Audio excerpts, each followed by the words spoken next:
Good morning, Golden K. Good morning. We've got a big agenda today.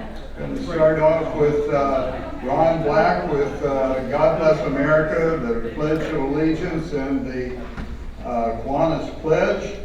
And we'll have John Baird on piano, and we'll have Ralph Czerwinski then introduce our speaker. Let's sing it from the heart, shall we?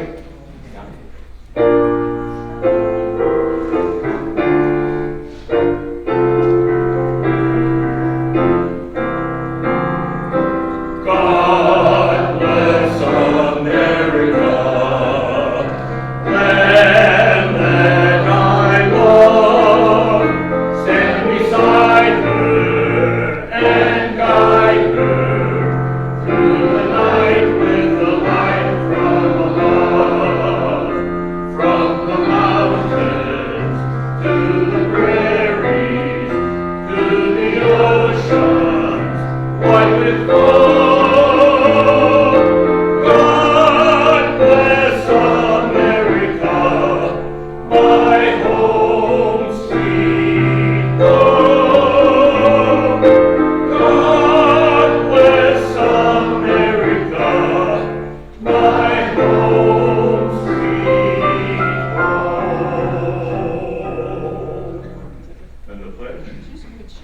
I pledge allegiance to the flag of the United States of America and to the republic for which it stands, one nation, under God, indivisible, with liberty and justice for all. And then our Kiwanis pledge. As our country's flag signifies purity, valor, and justice, may we as true Kiwanis exemplify these virtues as we serve the children of the world. Please remain standing.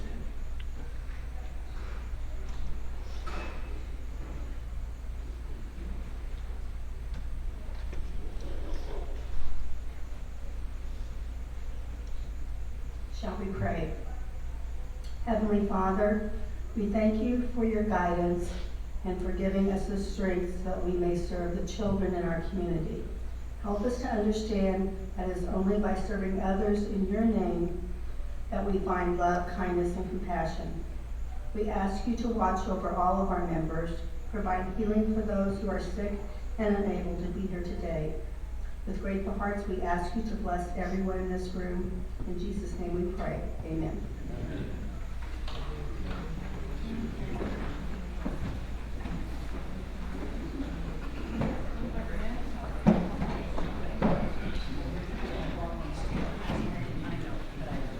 Good morning, Golden K. Having spent 30 years teaching and administrating at Millikan University, it gives me great pleasure this morning to introduce the new president, Dr. Dean Pribbenow, who joined us on July 1st in 2025. With over 20 years of experience in higher education leadership, President Pribbenow brings a deep commitment to private, student-centered learning and the importance of community engagement. He comes to Millikan from Elmhurst University, where he served as Vice President for Academic Affairs and Dean of the Faculty from 2020 to 2025. His work there enhanced student success, strengthened the institution's financial sustainability, and expanded their academic program. While Elmhurst is a rival of Millikan and the CCIW, we're confident that Dr. Pribbenow is not going to be a Big Blue fan. I've had the privilege to meet President Pribbenow in the past several months and can attest that he's enthusiastic about Millikan's future and looks forward to continuing to focus on the 4 P's: people, presence, purpose, and partnerships, so that Millikan is not only in, but truly of the community. Some of us have already witnessed his desire to be part of the community. Each year, Golden K Kiwanis partnerships with Millikan University to put on the children's play. One of the first things that President Pribbenow did, he and his wife, Dr. Chris Mickelson, did when they came to visit last spring was to attend the children's play. So he's got to be a winner. Please join me in welcoming President Dean Pribbenow.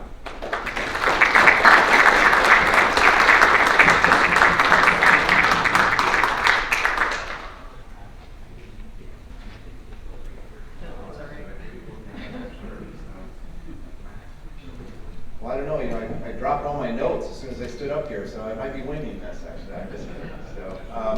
Well, I'm delighted to be here, and if there was any question about my loyalty, I'll tell you just a real short story, is when I was elected president and notified by the board chair on March 1st, and we had worked through all the details. One of the first things my wife and I did was to put many of the events on our calendar, sporting events and plays and different kinds of performances. And she started doing that, and then she stopped and she said, "Dean, you're not going to believe this." And I said, "What?" And she said, "Well, Millikan has a new football coach." And I was like, "Yeah, I know that. That's great." And she said, "Well, the season opener for Millikan's football team is at Luther College." And I'm a graduate of Luther College, and I played football at Luther College. And so you can imagine the fanfare and the hype around traveling to Decatur, Iowa on September 5th or 6th, I think it was, for our team to play. Luther, we came out victorious, I think, as we all know. When I say we, I mean Millikan. But if there was ever sort of a tempting of where my allegiances lie, I do love my alma mater, but I'm big blue through and through. So I am delighted to be here. I did spend the last 5.5 years at Elmhurst University in Elmhurst, Illinois, a fine institution. But you mentioned, Ralph, that I started in 2020. I did, but my first day at Elmhurst was March 12th of 2020. That date ring a bell for anybody, or March 13th ring a bell for anybody, right? Yeah, so my first day in that role on that campus, I arrived, we had board meetings that day. In the afternoon, I had to send an email to all the faculty saying, I'm Dean Pribbenow, I'm your new vice president, I'm delighted to be here, and I need you all to leave campus. And because we were going to shut down, of course, what we thought was going to be for just a couple weeks at that point. I was in the role for almost 18 months before I stood fully in person in front of the full faculty and greeted them. And so all of that is to say, any chance I have to get in front of people and talk about the things I feel most passionate about, I say yes all the time, because I did have that experience of not being able to be connected with the things that I care deeply about. So I guess I'm in control here. So there we go. So I would like to just talk a little bit and introduce you. I think all good relationships and partnerships start with getting to know who people are on a personal and human level. So this is a picture of my wife and me that was taken early on in our time here. So I'm from Wisconsin. Don't hold that against me. I'm a Bucks and a Badgers and a Brewers and a Packer fan, kind of through and through. That's where I was born. I spent about 8 years growing up in rural Iowa, but then came back to Wisconsin before coming to Elmhurst 5.5, 6 years ago. And my father's a Lutheran minister, so that makes me a PK, pastor's kid, for those of you who might know what that reference is. And I'm one of 5 kids, and so I have 3 older siblings and 2 younger siblings. I was the baby of the family for 7 years until my younger brother and sister came along, who are twins, and then they got all the attention. And it was tough going from being the youngest to then becoming basically a middle child, and that never hit home until that one Christmas holiday picture card that my dad, after my mother passed away, my father continued to send out Christmas cards, and we'd gotten together as a family and taken a picture, and in the summer prior to that Christmas, and he sent out this card to all of his, probably 50 to 100 of his friends and relatives, And this card arrived at my sister's house before it arrived at mine in the mail, and she called me and she's like, Dean, have you seen Dad's Christmas card? And I said, no, I haven't. And she said, take a close look. So I got it the next day, I looked at it, I held it up, and I wasn't in the picture. So if you've ever had this experience of sending a picture to Walgreens, for example, and saying, put this in the card, sometimes they end up trimming that picture a little bit. Well, it just so happened I was standing on the end of that of the stretch of family, and was cut out of that picture that year, and my siblings never let me forget it. And so anyways, all of that is to say, I had a wonderful upbringing with loving parents, and that upbringing with my father's a minister, and the notion of service and care for community is really woven into my ethic, into the way I see the world, the way I think about relationships, the way I see, and particularly I think about the purpose of higher education. And so, so you see a picture of my wife, Chris, up there. Chris is a tenured full professor at Morningside University in Sioux City, Iowa. And so you might say, well, how does she do that? Well, she is actually the very first fully remote faculty position that institution hired. She teaches in a graduate program in education. She teaches current teachers who are earning master's degrees, and their program is fully online and asynchronous. And she loves it. It works great for our lifestyle. She can be wherever I am, and continue to fulfill her role as a teacher. And so I think some people in this room have had a chance to meet her. I have been told that she's the one who sealed the deal on my presidency. That I was okay, but when they met Chris, then that was it. And I can remember, I think maybe even Lori was part of this, when I was checking in prior to my arrival. I had some meetings, and they would always say, well, how's Chris doing though? Or, are you coming down here? Is Chris coming too? And I'm like, yes, she's coming. And so she is here. She has been very involved she's been in this room actually more than I have, because I think this is where the WSOY planning group maybe had met for their meetings. And she was, right away got involved in that effort, and it gave her a chance to meet many of the folks in the community and really get a sense of what the community is all about. And of course, our family is not complete without Marlin, our Tibetan Terrier there. We have replaced that red tie with a blue Milliken bandana now, so you can look to that.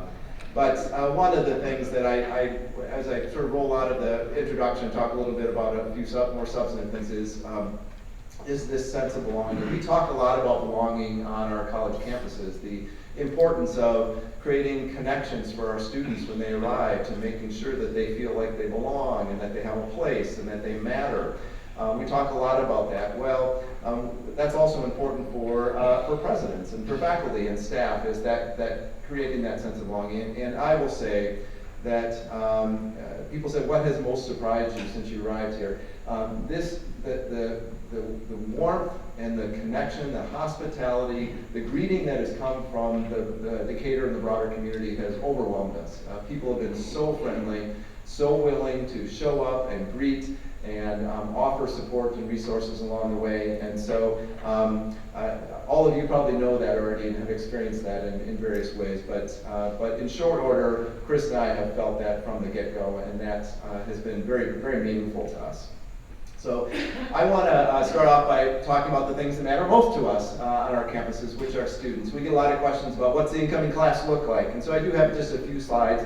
Many of you have probably seen the headlines on our incoming class. We enrolled the largest, and actually this one is just a little shy, I believe it was 546 new students is what we enrolled in Milliken this fall. That is the largest incoming class of new students since 2019. And that total number included just shy of 400 first-year students, again, which was the largest since 2019. It also, from what we can tell, included our largest incoming class of transfer students in well over a decade, and including some students who have been re-enrolled as well. Important to note that 48% of this incoming class were student athletes.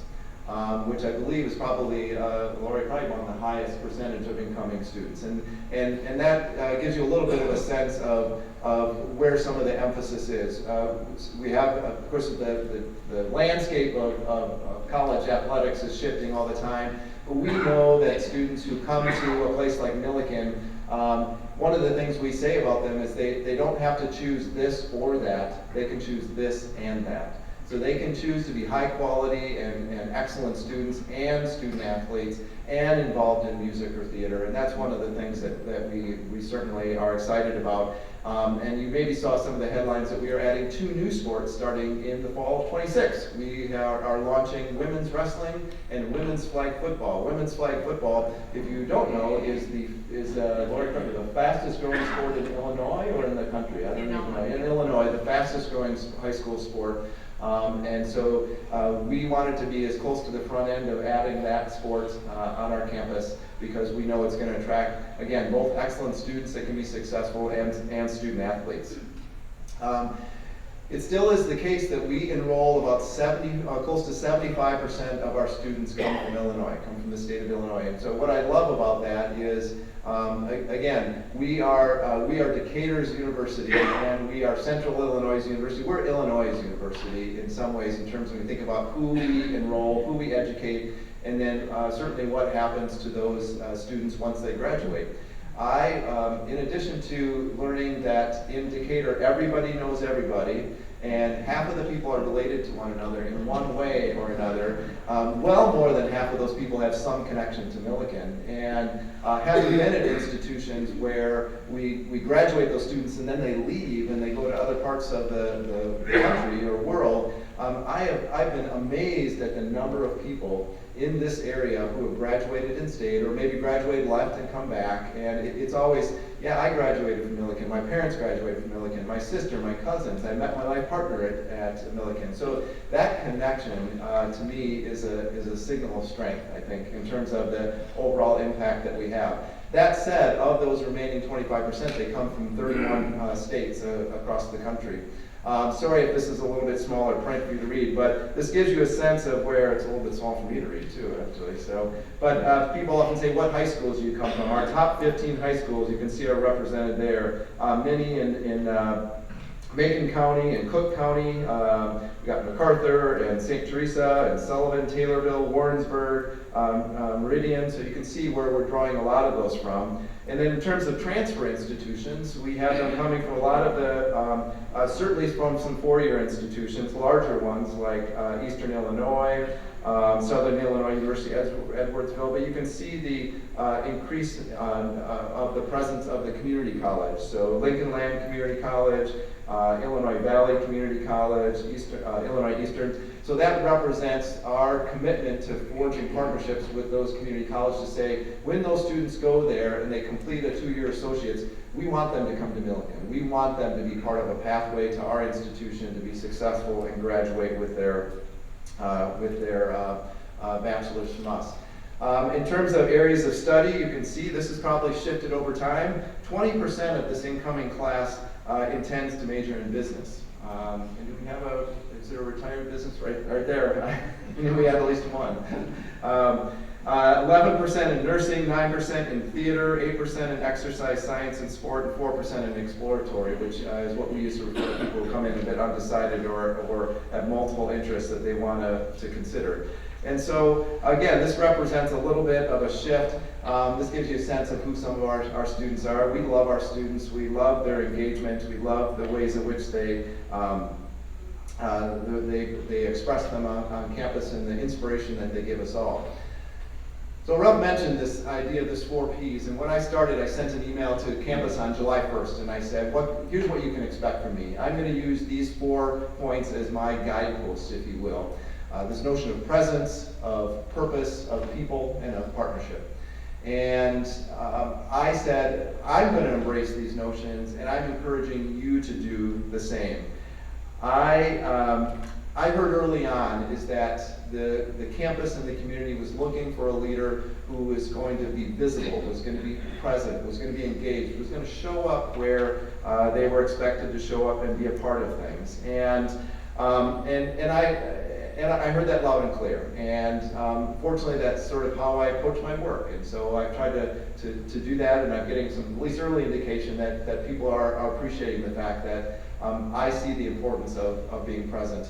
purpose. I think we need to rethink a little bit about what Milliken is being called to in the future.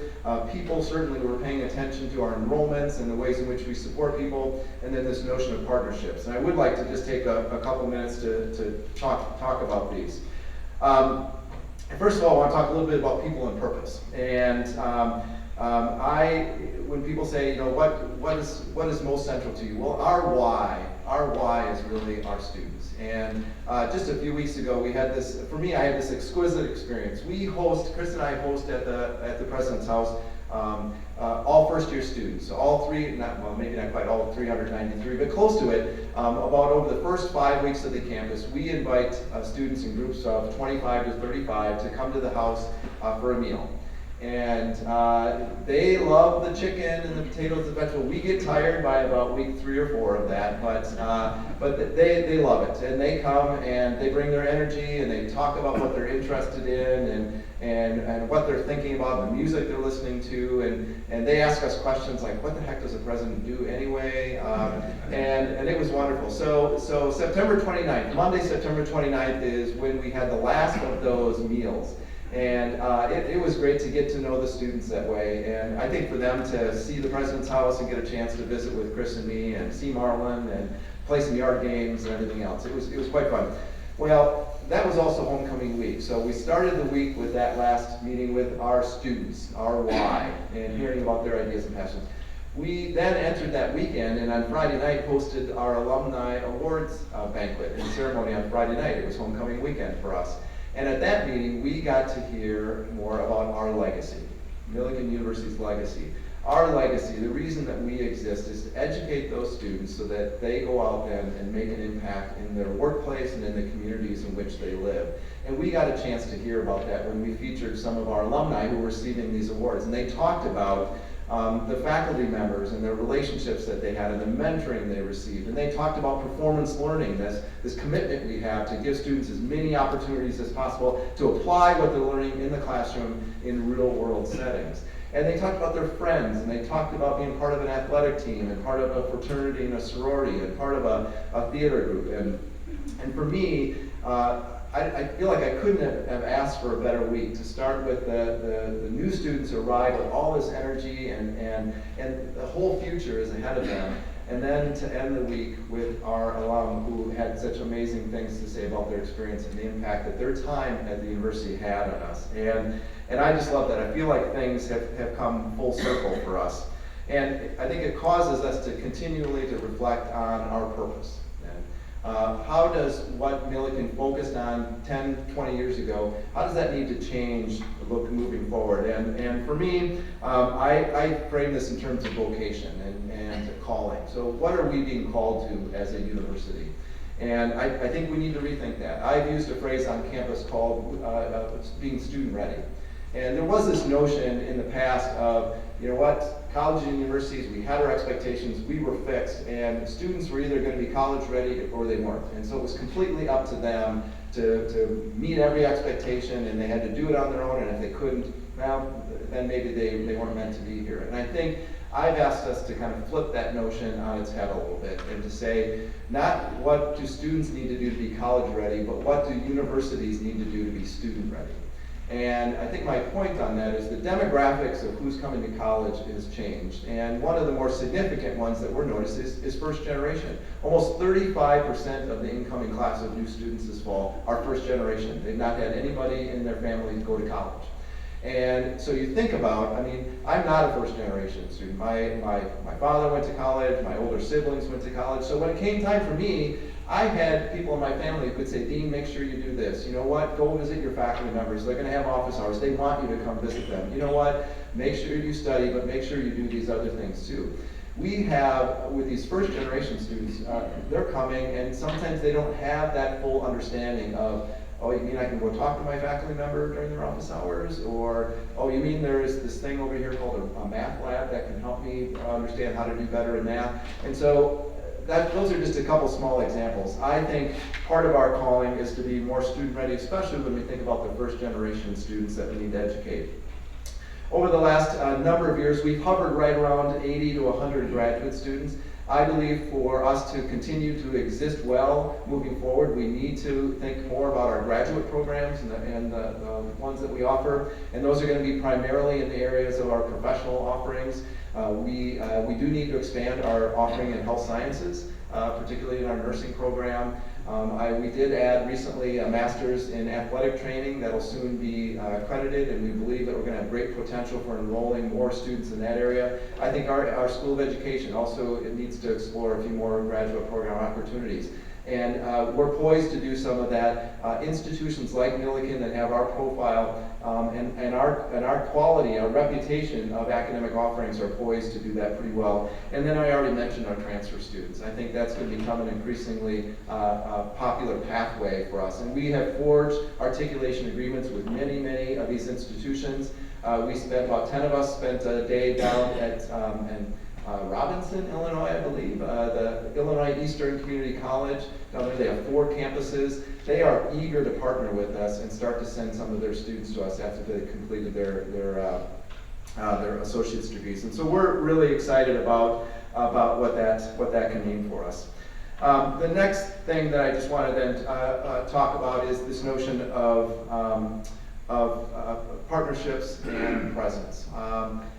It's already mentioned this notion of being present and showing up, and so I've talked a lot about this notion of making sure that people feel like they matter. That's the thing that I've sort of most committed to this. And early on, Lori shared a screenshot, and I've not asked her to share with me who sent that a screenshot of a text to her, but she shared early on somebody who sent that. A text to Lori that said, for the first time in quite a while, I feel like everyone matters again.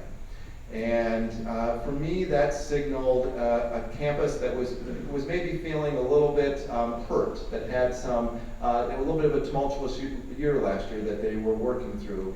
And to me, one of the greatest compliments you can get as a person is to get feedback that you are helping other people to feel like they matter. Because they do matter. Our faculty and our staff matter deeply, and certainly our students matter. It's what we're trying to create on our campus, is a sense of that everyone else matters, and of course, I believe that not only do they matter, but Millikan matters. Others have heard me say that as Decatur goes, so goes Millikan, and as Millikan goes, so goes Decatur. This relationship that we as a university have with this community is profound. And I think about this in this notion of being an anchor institution. Some of you familiar with colleges and universities will sometimes hear them described as ivory towers.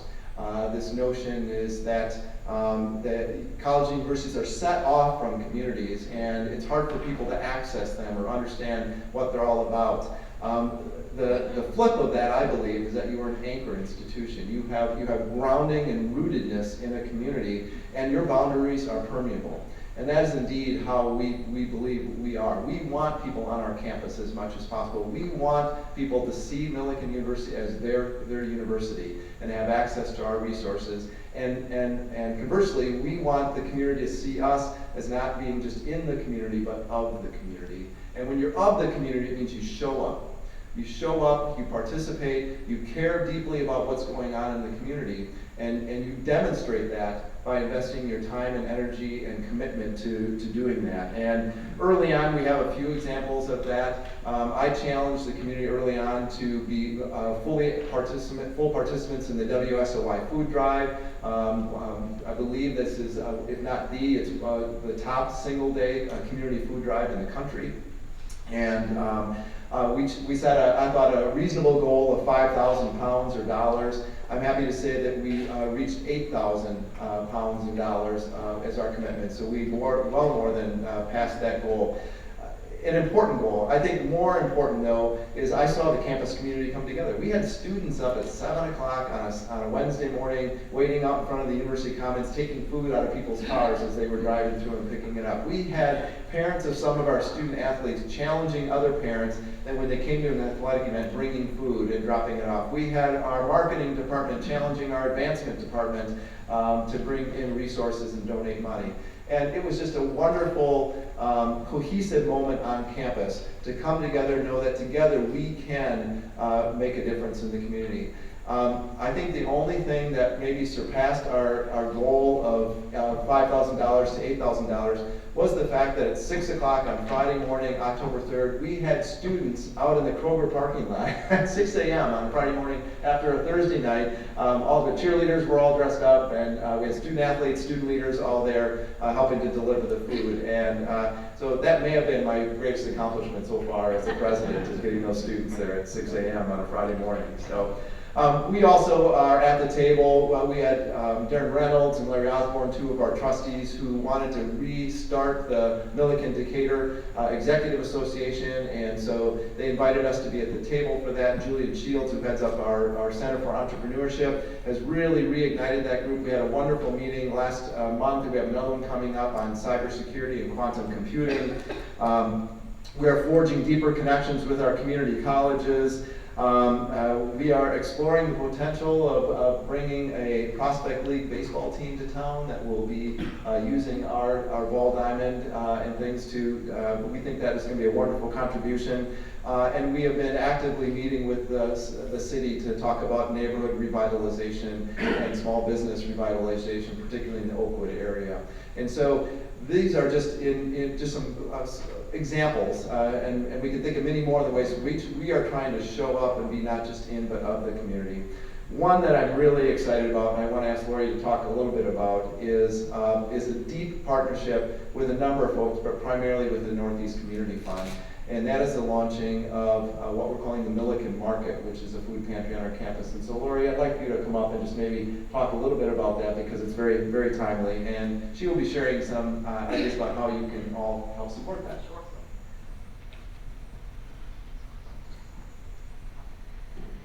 Good morning, folks. Nice to see you all. So Dean is pretty humble and modest. Let me just get a show of hands. Who either graduated from Milliken or had someone in your family graduate from Milliken? Raise your hands. Okay, now here's my fun question. Who in the room has either in your business hired a graduate, supervised a student teacher, volunteered at Milliken, been to Vespers? Who's been involved in Milliken in some way? Raise your hands. Yeah, every person in this room. This is why this is my favorite group to come to. I look out here and I see so many faces, and I won't embarrass anybody like Donna Dash or Mrs. Rayhill. I won't do that to anybody, but I am just so grateful for the partnership that we have with this, that Milliken has with this community. As you know, I recently moved back over into athletics. Previously, I think I came here last year and spoke about recruiting Macon County, recruiting some of your grandsons and granddaughters and former students. But now I'm back in athletics, and I want to share just a super quick story and then ask for your help. Let me ask one more question. Who is either a parent, grandparent, or great-grandparent? Raise your hand. Okay. When I tell this story, I want you to picture your favorite grandchild, not the one you don't like so much some days, but your favorite one, okay? So I moved from the enrollment office to the athletic office on the 4th of July weekend. And like many of you who have moved offices, I like to do it on the weekends and at night, so when people come into your office, it's already all set up and you don't have a bunch of boxes sitting around. So it was about 7 o'clock on July the 5th. I'll never forget the date or the time. I heard the front door of the athletic building, which is right there across from Schilling on the south side of West Main Street, open, and I thought, oh gosh, somebody's coming to see me. And I went out to the lobby, and there were two students. I'm going to guess maybe 19 or 20 years old. And they were kind of scrummaging through a set of cabinets we have at the entrance. Kind of like, again, when your grandchildren come to your house, they're trying to figure out what's in there.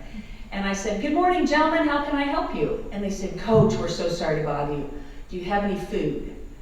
And because what the shelves they were looking at is where we often put leftover foods coming back from athletic events or long road trips, or some people would just donate some things to us and we would put them out on this credenza.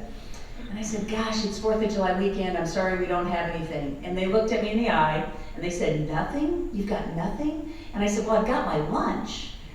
And they said, what do you have? And I went into my little fridge and I pulled out my little Kroger bag, right, the little plastic ones, and I had, like most of you, cottage cheese, because I was probably on a Monday morning diet at that point. Cottage cheese, carrots, yogurt, and they stuck their heads in the sack Together, they grabbed the sacks, looked at me with big eyes, said thank you, and ran down the hallway out the back door. What does that story say to you? They were hungry.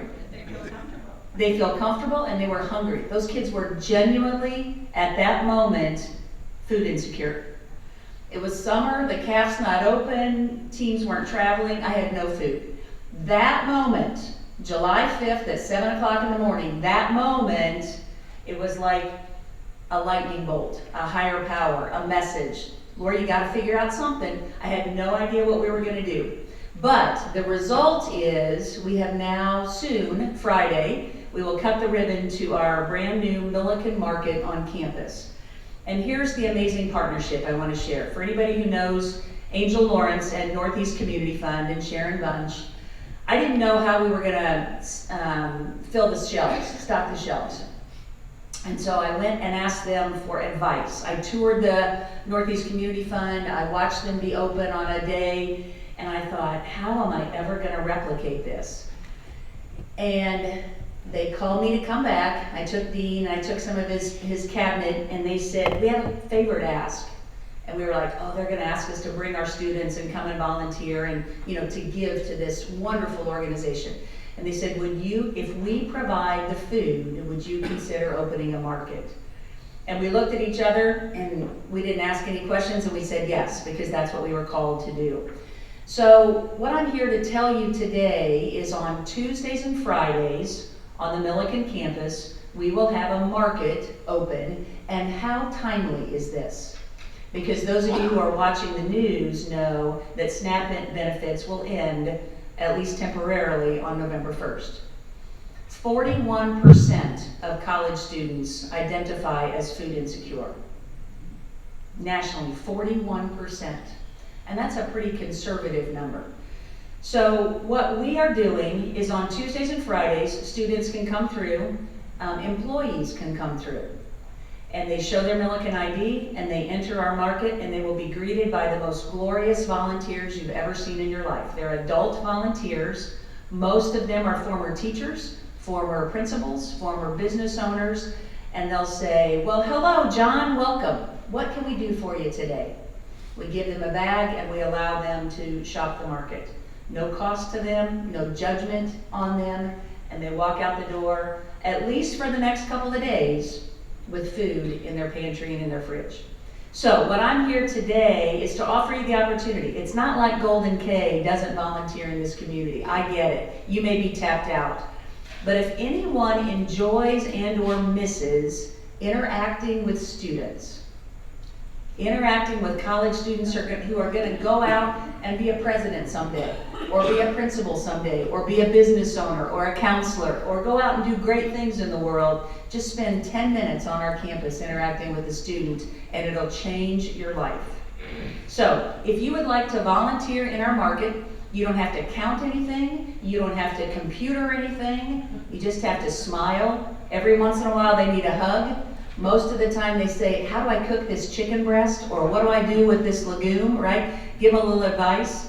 I welcome you. And so I've got some cards, I'll stick them around. If my email is on there, my cell phone is on there. Our first full day of being open will be Tuesday, November 4th. If you would like to come and be a part of that, we're gonna be open during breaks and holidays because hunger doesn't ever take a day off.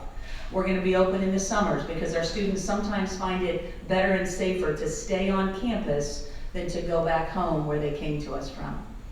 Ladies and gentlemen, because of you, we are going to make a difference.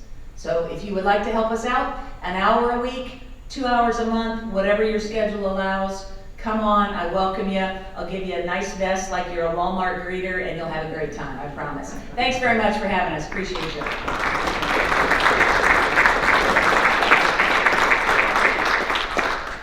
That seems like a wonderful note to end on and answer any questions that you might have. I do want to, I'm not sure I've met anybody who is more modest than Lori Kerans, and from the get-go, she has made me feel welcome. I know that so much of what I'm able to do in this role is because of her. She didn't complete her title. She is Vice President for Athletics, but she's Vice President for Athletics and Community Engagement because of the unique skills that she has. and the impact that she has had on this community and on the campus and on the lives of so many students. This is a passion project for her. This market would not be happening without Lori's leadership, and so I want to make sure that this group fully understands that her fingerprints are all over this. And I knew as soon as she said that she wanted to make this happen, that it was going to happen. As Lori doesn't commit to something without seeing it through. So I'm delighted for that. And please do find an opportunity to volunteer. Let others know about the volunteer opportunities. I think it's just a wonderful way to give back and to support our students who are facing some challenges. So Rob, we're happy to take any kind of questions that people might have. Oh, great. This question's for Lori. Yeah, great. The athletics at Millikan, is there an opportunity for members to volunteer at any one of your sports things and so on? Ask Charles Smith. He was a ticket taker for me at a football game. We do. We have lots of opportunities. I also run a study table on Sunday and Tuesday nights for student athletes and students that, again, you're welcome to come and be a part of if you wish. So if you email me or call me and say, tell me about your volunteer opportunities, we've got lots. I'm really trying to, again, support Dean and the vision to partner with the right people. And again, as I look around these tables, there's no more right people than the people in the room. So yeah, I'll put you to work for free for sure. Yeah. I have a question for the president.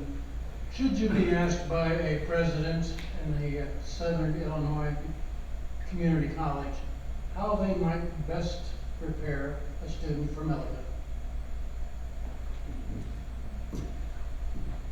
So, I mean, our community colleges do amazing work with our students. I feel like they're the kinds of education, the kind of access that they provide to students at that level is amazing.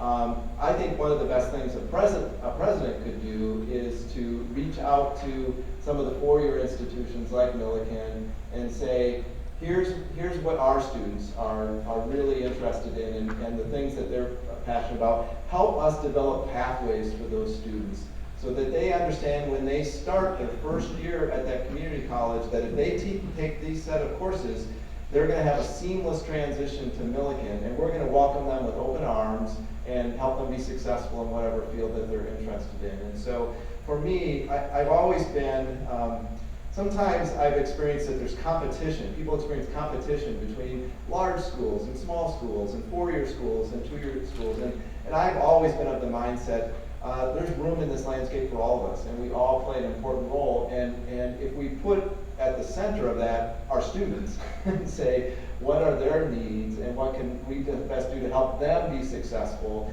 in completing their degree, then the notion of competition isn't there. So I would say, know who your students are, know what their interests are, and then help to forge those connections with institutions like Millikan, which is what's happening down in Illinois Eastern. Is Tana Ambrose, one of the presidents of those campuses, is married to a Millikan alum. There's a lovely connection there, and she's like, we need connections there. We have student athletes on our two-year campuses who I know would love to come to Millikan and play for a couple more years on one of your athletic teams, and they're really good students. What can we do to make that happen? So to me, it's everybody.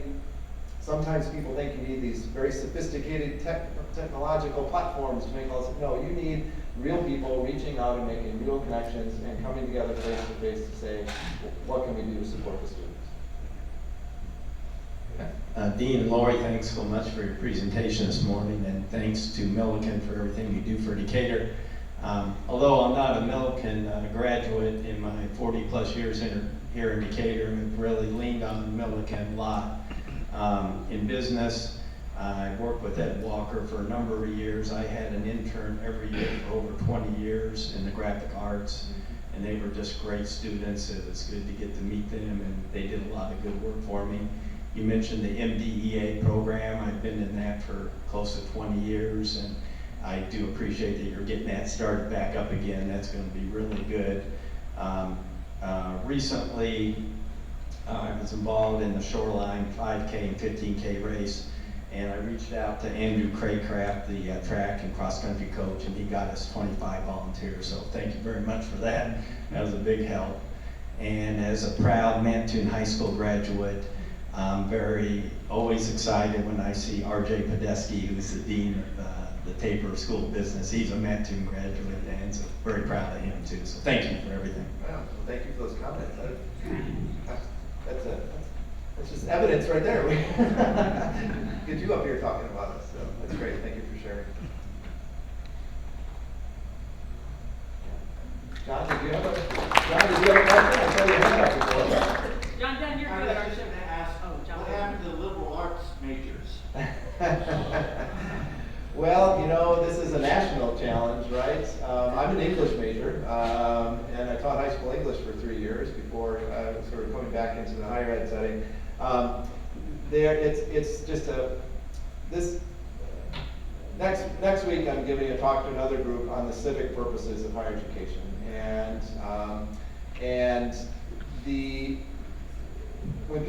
too often, I think, when people think about colleges and universities now, they think of economic development, careers, high pay and salary, all of which, don't get me wrong, those are important. But the foundation of colleges and universities was to prepare citizens for engaged and informed citizenry in a democracy. And sometimes that really important role, some might argue the most important role, gets overlooked. It has long been my belief that we're not preparing students for their next career. We're not telling them what to think. We're helping them to learn how to think and make up their own minds. We're not preparing them for their next career. We're preparing them for careers 2, 5, 10, 20 years from now. We have students in high school right now who will, when they graduate from college, be entering jobs and careers that don't even exist right now. And so this notion that we can be sort of rigid with that is a challenge. I firmly believe in the liberal arts. We know students vote with their feet, and if they are not declaring majors in certain areas, that's always a challenge. But we will always be offering liberal arts courses and offerings and degrees, because in my mind, that's foundational. We prepare better business people because they have a foundation in the liberal arts. We prepare more passionate and informed nurses because they have a foundation in our general education in the liberal arts. We prepare better teachers because they have that foundation. And so I will always be a champion of that area, even if students aren't voting that way with their feet in terms of their majors. It's still a critical part of our general education that we offer. So all of our graduates will have that. Great, thank you so much.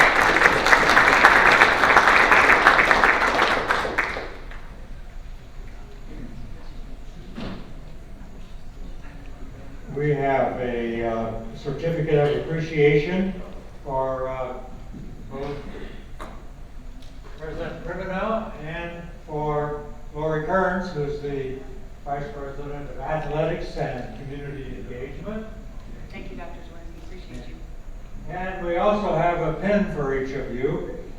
We know that in education there's always something to sign. And so when you look at this, we hope you'll think of Golden Gate Mall. Thank you very much. Thank you so much. Thank you again.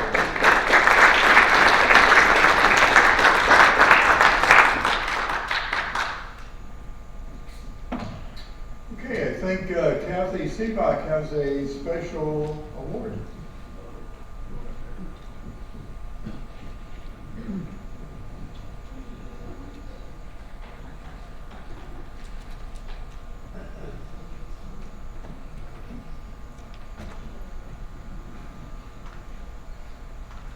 At this time, I'd like to make a special presentation, and this individual has donated over 2,000 service hours through Golden K, and I more think of him as more like Mr. Children's Theater. And that's what I've always thought of you. On behalf of Golden K, I would like to award Ralph Czerwinski Service Award. Over to you.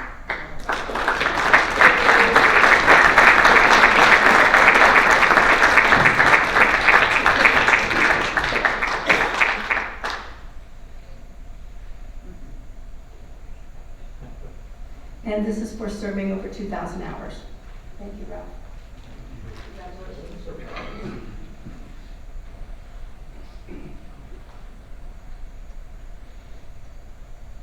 Okay, I'll turn over to Vic Clergy. Tom, did you notice how quickly Bob Lewis got the answer on the new word quiz last week? Yeah, it's almost like he knew what the word meant. Well, I was thinking about that later. It had me wondering about how he knew what the word meant. Yeah, I was thinking about, or what were you thinking about, how he knew that word? Well, the word jobfusticate means someone who puts in a lot of effort to making their job look complex and to confuse their bosses and co-workers, make them think that they're doing all kinds of stuff when in reality they're doing nothing. Made me wonder if he knew what the word meant, because he used to jobfusticate when he was working. I don't know, what do you think about that? Well, that's certainly a good explanation. He really came up with the answer awfully quick, and nobody else had their hand up. Yeah. And I don't recall him jumping up like that for Hygiena Evangelist. It's probably one of those oddities of life that we'll never know about, since we didn't have anybody who worked with him to know whether he jobfusticated or not. 45 years. Okay. All right. So let's get on to this week's word. All right. This week's word is confrazzled. Confrazzled. Any takers on that? Kevin? Speak with my voice, okay. It's when we all get frazzled together.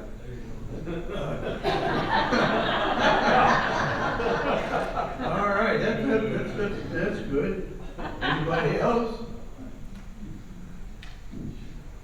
Well, it's the state of being simultaneously confused and also at the same time at your wit's end. So, Kevin, come on up and take a prize out of the prize box here.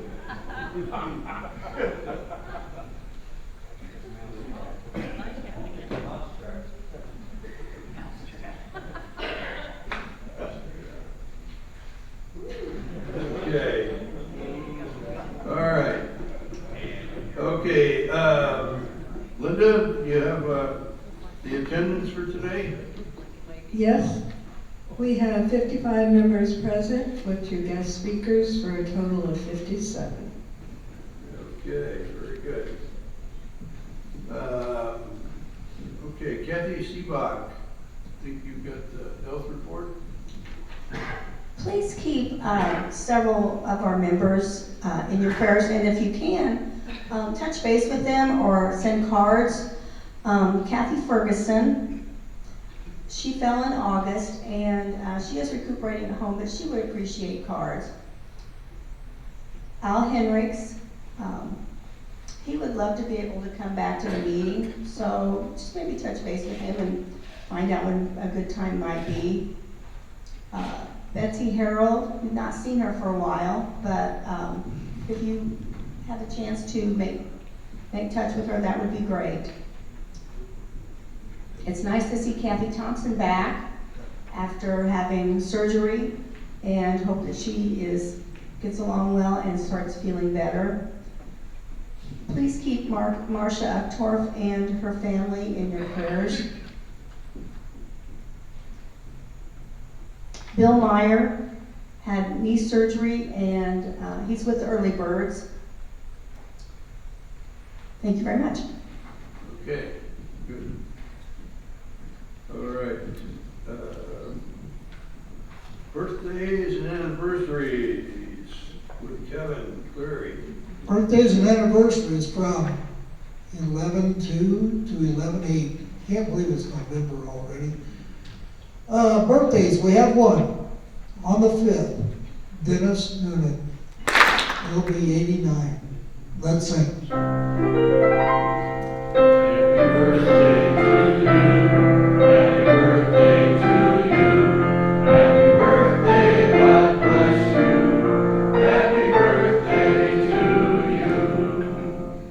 We have one anniversary on the 8th.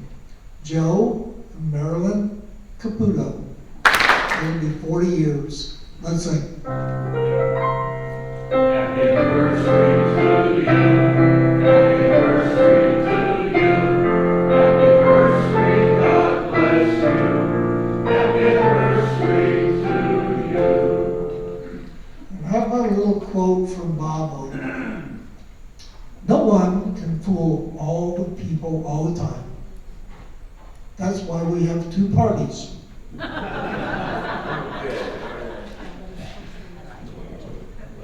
We asked this morning if you fill out the little half-sheet slip of information.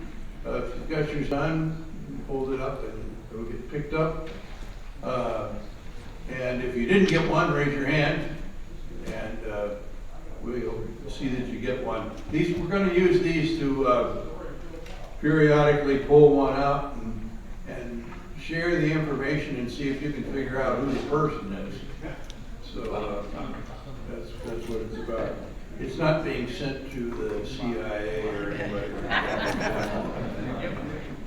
All right, announcements about various things. Charles Smith, I think you're on docket first. Thank you. Good morning, everybody. I have two announcements. One, on November 5th, they're having a mega club meeting for the divisions 25 and 26 in Champaign. It's for the Kiwanis Neuroscience Research Foundation. If you haven't been to a presentation on our research foundation, I strongly urge you to go. It's the best thing this district does outside of Key Club. So please go. I will email out the exact time. I don't have the exact time at the moment. They're asking for a $10 donation per person at the door, and the money will go to the Kiwanis Neuroscience Research Foundation. The other announcement is, on the next day, November 6th, we're trying to get an inter-club with the Champaign Club. So if you're interested and able to go, there's a sign-up sheet on the table. Please sign up. The meeting's at 11:30. It will be at the Holiday Inn in Champaign, and we can get a carpool to go. Thank you. Charles, is that KNRF at the Holiday Inn? I'm sorry? Is the KNRF meeting at the Holiday Inn? Yes, same place. Okay, Dan? Two things. This Sunday at 6 o'clock at St. Teresa will be a Key Club meeting in the all-purpose room. The second thing is it's basketball time. I got Cherry Mania tickets again, and believe it or not, I've sold 20% already out of 100. So if anybody wants one, come and see me. All right. Susan Rahal. Good morning. Yesterday at Good Samaritan Inn, we had 9 volunteers working, and it seemed like that was a lot of people, but we served a lot of people. We served 75 cold lunches and also made 75 turkey sandwiches for those cold lunches. And we served 177 hot lunches, so that was a total of 252 lunches. And that includes 3 children. And I also took 18 tramadol, and they snatched them up really fast. So I was happy to be able to put those out there also. So speaking of Good Samaritan Inn, since we've done October, then we know November's the next month. So the sign-up sheet is over here on the table for Good Samaritan Inn on November 25th. That's the week of Thanksgiving, but it's before Thanksgiving, so hopefully you can sign up. Thank you, Dan. And also, the Carriage House will be serving a meal for the ladies and children, the homeless ladies and children at the Carriage House on November 9th. And the entree is going to be a spaghetti and meatballs, which makes Steve happy. He figures there'll be leftovers or something. But if you're willing to help along with that meal, then there's a sign-up sheet over there for that also. Thank you. Okay, thank you. Paula? Whoops, sorry, I picked my placemat up. All right, just a little updates on some of the programs. The Lids to Bench program, Paula's retired recyclers, who many are in this room, are really doing a great job. And Monday, Susan Rahill and I went down and picked up 2 benches, which will be in memory of longtime citizens in the village of Oriana, and they'll be at that little Oriana Park. We've got a couple of bird baths. So at this point, we have now reached over 10,000 pounds of lids that have not gone into the landfill. And to be exact, that's 10,438 pounds, which equals 5.219 US tons. So I just want to thank everybody who has helped with this Lids to Bench program. We are now up to 40 benches throughout our community. No, wait a minute, 50, no. Gosh, I should have written that down. So a lot of benches and a lot of bird baths. I'll catch up with you on that one later. On our trip down there, whoever rides shotgun with me, which was Susan, is also the navigator. And I will like to say that if I wasn't driving the car, I would think she was kidnapping me. We went through a lot of small little towns and got to see a little back road adventure, and it was really fun. And I used GPS to do it. I know. So again, thanks to everybody who helps collect the lids, clean the lids, sort the lids, bag the lids, and go with me to take the lids down to get these benches for people. A lot of them are in memory, are memorial benches. They started out a lot of schools, churches, organizations, and somehow they've transitioned into memory benches, but those seem to be kind of a lot of the special ones. The flip tab collection for the Ronald McDonald House is going very well. And I don't want to jinx this, but this year the 9/11 memorial has really not had hardly any vandalism. It's just been garbage picked up. And we did have a little spell where that lady decided that she wanted to collect some of the plants out of the pots and probably take them home to put them in her pots. But other than that, knock on wood, we haven't had any serious vandalism to the 9/11 memorial. Thank you very much. Okay, Mary Jean?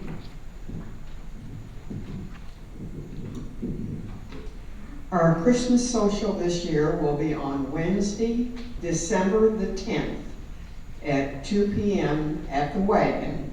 Dinner will be $20 per person. Spouses and guests are welcome. And we will once again have our gift exchange.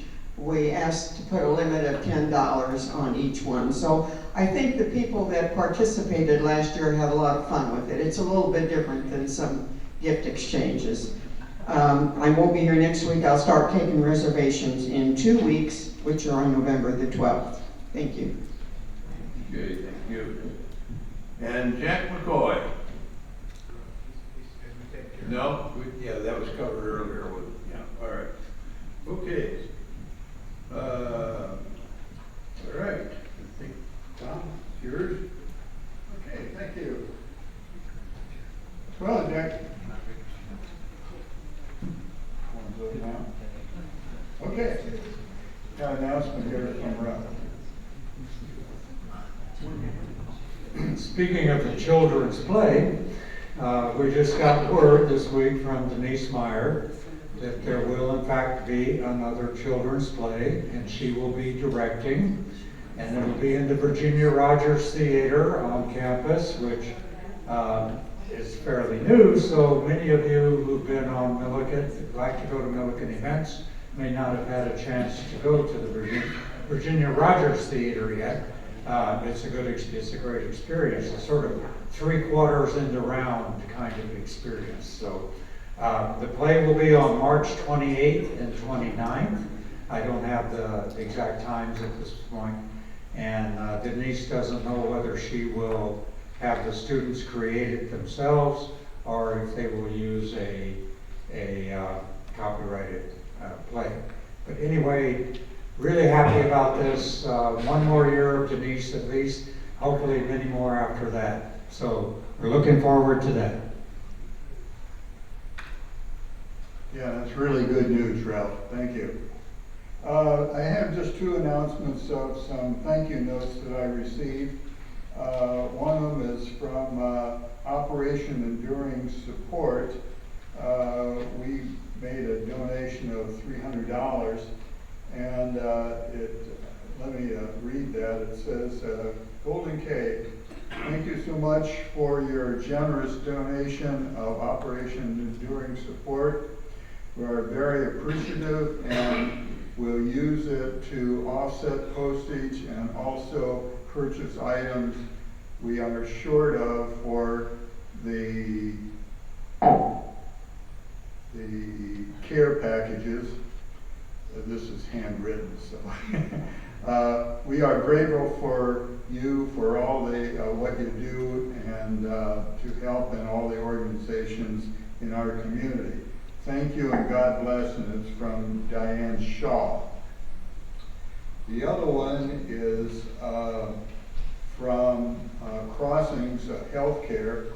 The mission of Crossings Healthcare is to provide excellent, comprehensive health care that is affordable and readily accessible for the mentally underserved.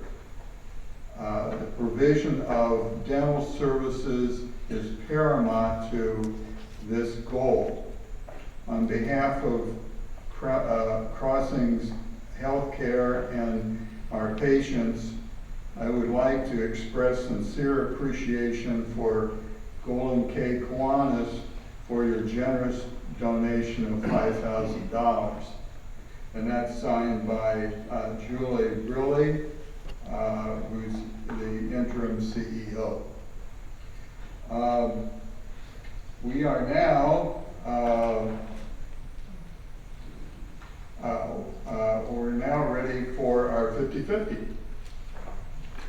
Today we received $80 in ticket sales and donations.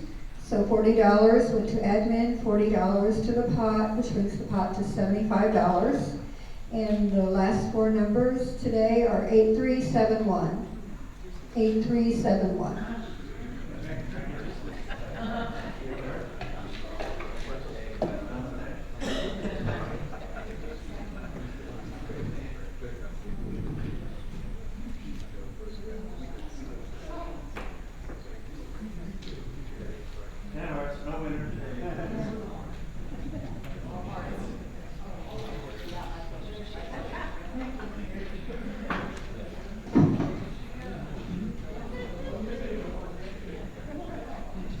Okay, no winner this week. We'll move on to Happy Jug.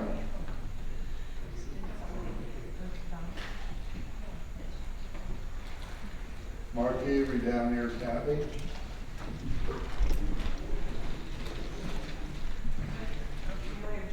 Have a donation. I want to thank, I was a proud member of Golden K yesterday at the Good Samaritan Inn. And there's a picture of all of us. We have the best hairnets in town. We had a lot of fun and good to work with everybody and good fellowship. I'm putting in $1 for the number of cards that I've received from my Golden K family. My sons, all three of them, none of whom live here, pitched in when their mother went down and came back as an erector set. And I'm very grateful for them, but I'm also grateful for my community in Decatur, and they are grateful also for my community in Decatur, so thank you. I'm putting $1 in. We have a granddaughter staying with us this week who happens to be sick. And now my wife has gotten a sinus infection, so she's sick, and I'm happy to be here.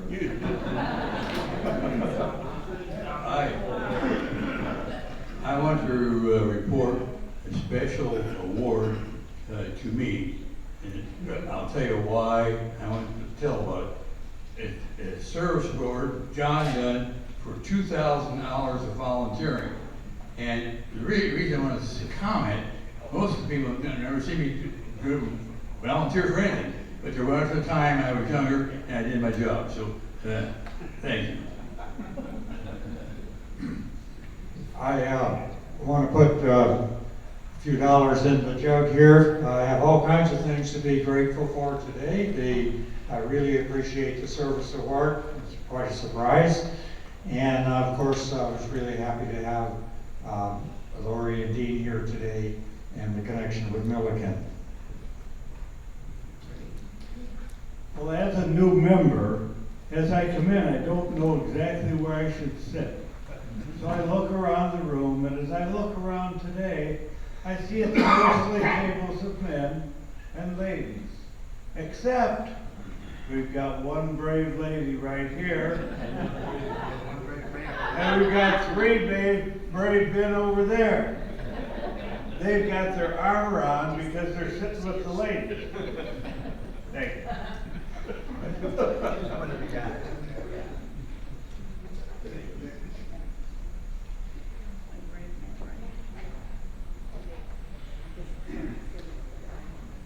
This is $1 for Bob Lewis and a good sense of humor.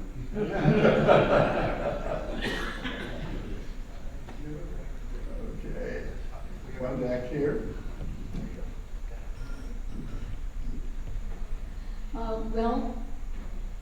My little donation today is actually to thank all of you, because when we had our talk today and the president, our new president at Milliken, mentioned how warm the community is, and I moved here as a total stranger after I was married, and we came to Decatur. Both of us were strangers here over 50 years ago, and it is the warmest town, warmest place I've ever gone to, and that includes all of you. So thank you for just being you.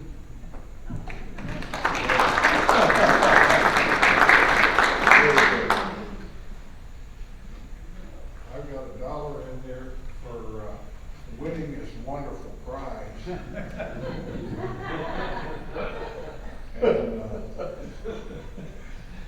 yeah, I don't know. It's Halloween coming up. You might be talked about next week. We'll see. Okay, who else? Okay, I guess everybody's happy. We'll turn it over to our storyteller, Charles Smith.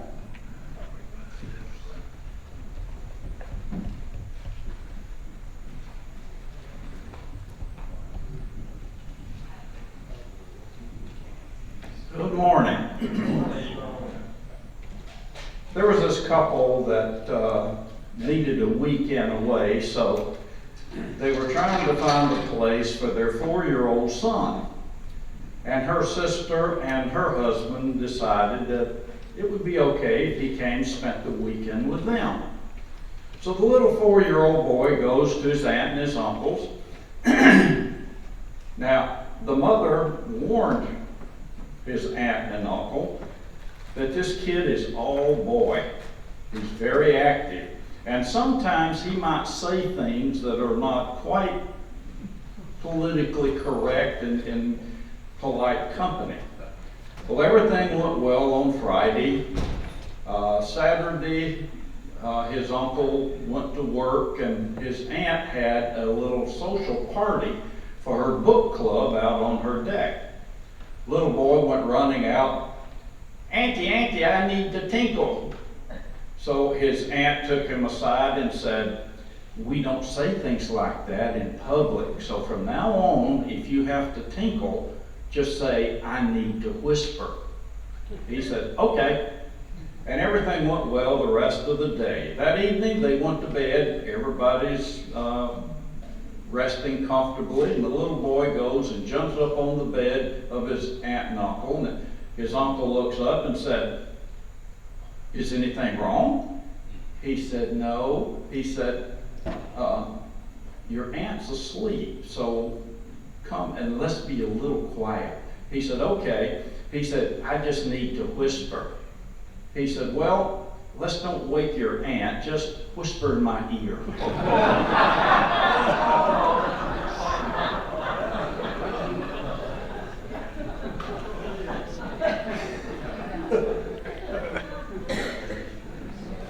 Okay, our speaker next week is Jeff Daly, and he's the Salvation Army Development Director, and his topic is the Red Kettle Christmas Kickoff.